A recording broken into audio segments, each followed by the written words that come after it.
A Associação das Artesãs Ribeirinhas aqui de Santarém recebeu o registro da primeira marca coletiva do estado, a IRA, que identifica as tradicionais cuias de Santarém consideradas como patrimônio imaterial brasileiro. A IRA, em tupi, significa fazer incisão. Isso se refere ao modo em que os grafismos, são fixados na superfície das cuias, que podem ser utilizadas aí como medidores, pratos, copos e até como artigos de decoração. É sobre essa consultoria, e esse avanço, esse reconhecimento de um trabalho regional, que eu vou conversar agora com o professor da UFOPA, o Bruno Miléo. Bom dia, Bruno. Seja bem-vindo. É uma grande conquista, para essa associação de mulheres que, a partir daquele trabalho ali caseiro, artesanal, conseguir um reconhecimento como esse. O que muda na realidade delas, na sua produção? Certo. Elas usam a marca desde 2004 e usavam de um modo formalmente. E agora manifestavam o interesse de ter o registro, e agora esse registro foi obtido recentemente, no final de abril. A marca coletiva ela tem um diferencial dela ser titularidade da associação, para uso das suas associadas, dos seus membros. E tem o diferencial também dela ser utilizada com base no regulamento de uso. Então, a partir de agora, as artesãs tiveram reuniões para a elaboração desse regulamento de uso, discutiram sobre características essenciais do seu artesanato que gostariam que fosse refletida pela identidade visual da IRA, e isso vai ser reforçado, essa identidade visual, esse valor cultural, a partir dos produtos e serviços comercializados a partir da marca. Essa demora, vamos dizer assim, hoje, esse processo para se ter esse reconhecimento do registro, ele demora mesmo? Que requisitos são seguidos, são levados em consideração antes desse registro ser concedido? O depósito do registro delas foi feito em 2011 e saiu agora, novembro de 2011, saiu agora no final de abril, a certificação. A demora se deve essencialmente por conta da análise pelo Instituto Nacional de Propriedade Industrial. Ainda são poucos analistas, o INPI ele vem trabalhando no sentido de contratar novos consultores, então já foram feitos alguns concursos para a contratação de analistas, e essa é uma justificativa em relação a esse tempo. Tem o tempo do processo, com alguns momentos, como a publicação do pedido de marca, abertura para oposições ou manifestações de terceiros, e tem o período de análise também, que a gente aguarda para poder sair certificado, deferimento do pedido. Para quem não conhece esse trabalho, fala um pouquinho para a gente do material que elas trabalham aí já há bastante tempo, a maioria delas, sim, Aprendeu lá com a mãe, com a vovó e continuam executando, sim. É o artesanato feito a partir do fruto da cuieira, que recebe um tratamento, um polimento, um tingimento a partir de produtos naturais, ou então pode ser feito sem o tingimento, com a cor natural, que é uma cor marrom, e a partir disso é feita incisões, onde se faz desenhos dos mais diferentes motivos na superfície das cuieiras. Essas artesãs da associação, elas passaram por um processo de participação em projetos, que culmina na formação da associação em 2003 e culmina com a discussão da identidade visual em 2004 e outros momentos importantes das associadas perante os projetos, onde se discute a organização de produção, onde se discute a identidade visual e onde se discute também o valor cultural, valorização desse trabalho, dessa tradição das artesãs. É uma associação formada por artesãs de 5 comunidades, Tupá e Aritapera. Então, Enseado do Aritapera, Centro do Aritapera, Carapanatuba, Cabeça Donça e Surubim-Açu. São mais ou menos quantas artesãs? Associados, o número varia desde o momento da fundação, mas associados têm aproximadamente 20 artesãs. Na prática, para elas comercializarem a sua produção, tendo esse registro, que tipo de atitudes independentes e também legais elas vão poder tomar a partir de agora?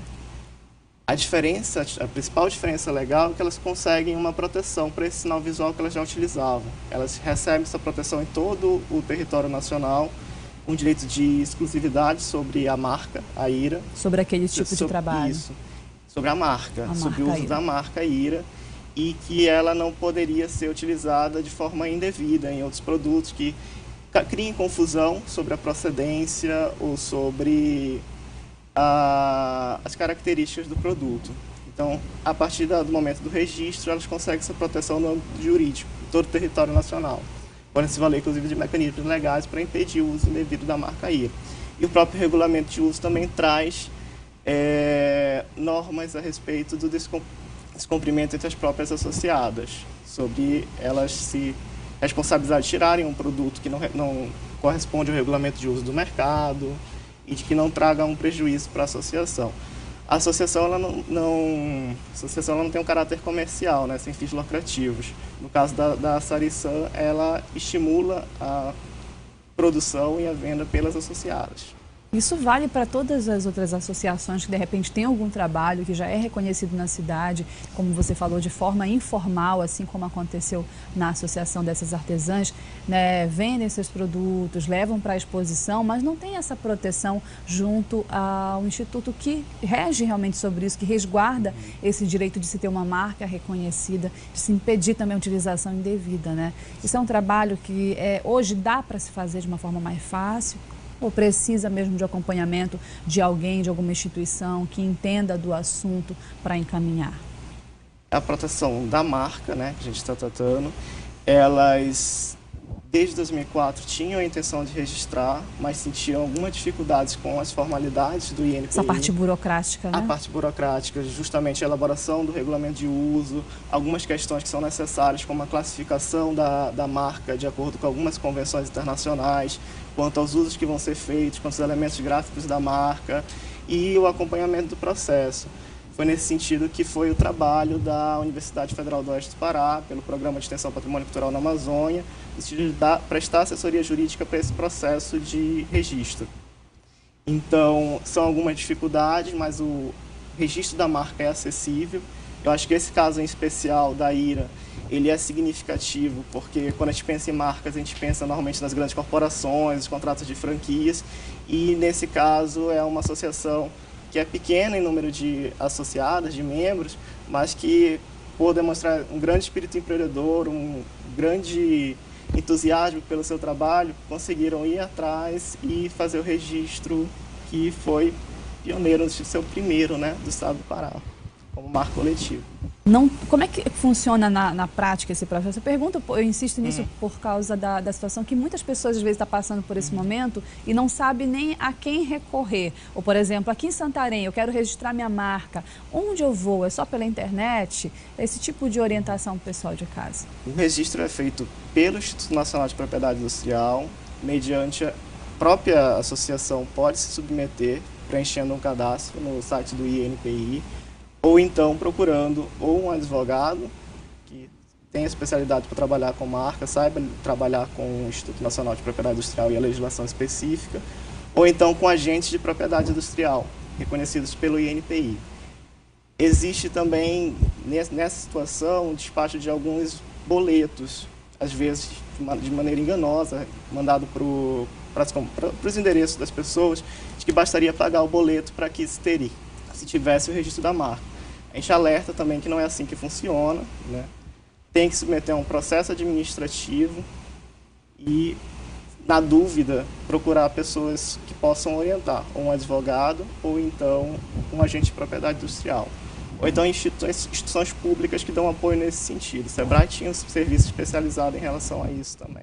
E elas, como é que elas receberam então essa notícia aí no final de abril de ter a sua marca reconhecida e poder levar para outros cantos do Brasil e do mundo, quem sabe? Manifestaram o contentamento, que era um desejo desde 2004, né? E ainda mais com essa notícia de que foi a primeira, então mostra aí um retorno para um investimento, uma inovação delas que foi muito positivo. Você acha que tudo nisso tudo em relação, por exemplo, à própria associação delas, né? 20 artesãs aí, qual era o número original de associados na época, né? De poder ter esse primeiro registro, como você falou, no Pará. Você acha que isso chama atenção também a falta, às vezes, de incentivo de instituições, seja do poder público também, seja até de empresas privadas que poderiam dar suporte nisso? Você acha que ainda falta para a gente descobrir, quem sabe, aí outros grandes talentos, outras grandes marcas por essa região toda? Certamente. Acho que quanto maior incentivo para essa área de cultura popular, você consegue incentivar outras iniciativas, outras ações empreendedoras de grupos como a Sarisan. Inclusive, né, todo o trabalho inicia com o apoio de alguns órgãos e entidades públicas. Então, em 2002, com o trabalho do Centro Nacional de Folclore e Cultura Popular, inicia um trabalho de valorização através da hoje professora Luciana Carvalho, na UFOP, mas na época estava no quadro do centro, né? E o próprio INPI também esteve com elas em ações de orientação e difusão do que seria a marca coletiva para incentivar essa possibilidade de registro, dar orientações e incentivar e trazer informações úteis para que elas pudessem tomar a decisão de maneira mais consciente possível. Isso em 2010. Então houve bastante apoio de órgãos no sentido de... E o próprio trabalho da universidade, como no caso, né, de estar mais próximo da comunidade, de fazer esse papel aí social, responsável, de levar informação, de prestar uma assessoria, de ajudar a comunidade, né? A gente viu também.